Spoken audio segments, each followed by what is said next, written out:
So the Supreme Court rules for a coach saying that he's allowed to pray at midfield during football games.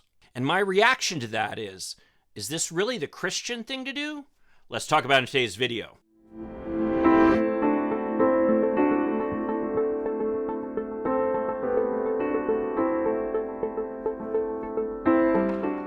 Hi, I'm Mike Greiner. I'm a lifelong Democratic activist who's concerned about the direction our country is taking.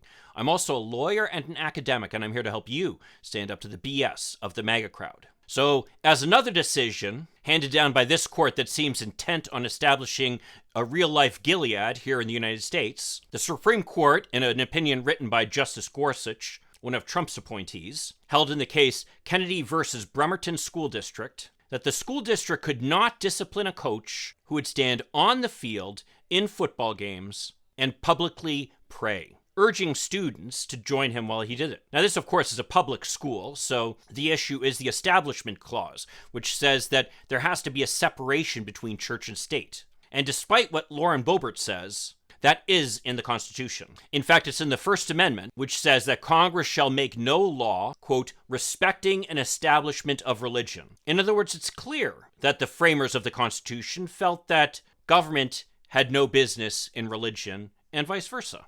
Now, I'm not going to spend a lot of time arguing over the specifics of this case. After all, I've already seen that some have posted that they'd like to see a Muslim coach kneel down midfield and start urging students to join him or her in praying to Mecca. Maybe they could hand out the prayer rugs while they're at it. And what's more is I actually find the other Establishment Clause case to be handed down from the court this week, Carson v. Macon, an opinion authored by Chief Justice John Roberts, to be much more disturbing. That's the case that said that the state cannot refuse to give taxpayer dollars to religious schools. According to Roberts, it's discrimination against religion if the state refuses to give money to church-sponsored schools. That opinion, to me, speaks much more deeply to the budding theocracy that the Supreme Court seems intent on creating here in America.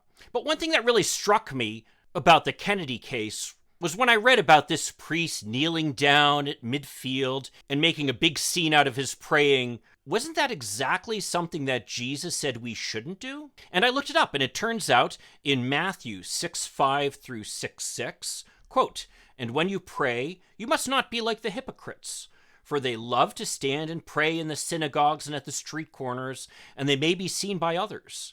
Truly, I say to you, they have received their reward. But when you pray, go into your room and shut the door and pray to your Father who is in secret, and your Father who sees in secret will reward you." So if I'm reading that correctly, it sounds like Matthew is calling people like this coach a hypocrite? Or in Luke 18:10 through 18:14, you've got Jesus telling a parable in which two men went up to the temple to pray, one a Pharisee and the other a tax collector.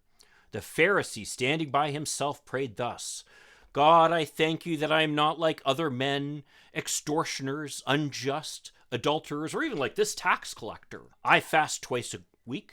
I give tithes of all that I get." But the tax collector, standing far off, would not even lift up his eyes to heaven, but beat his breast, saying, "God, be merciful on me, a sinner." I tell you, this man went down to his house justified rather than the other.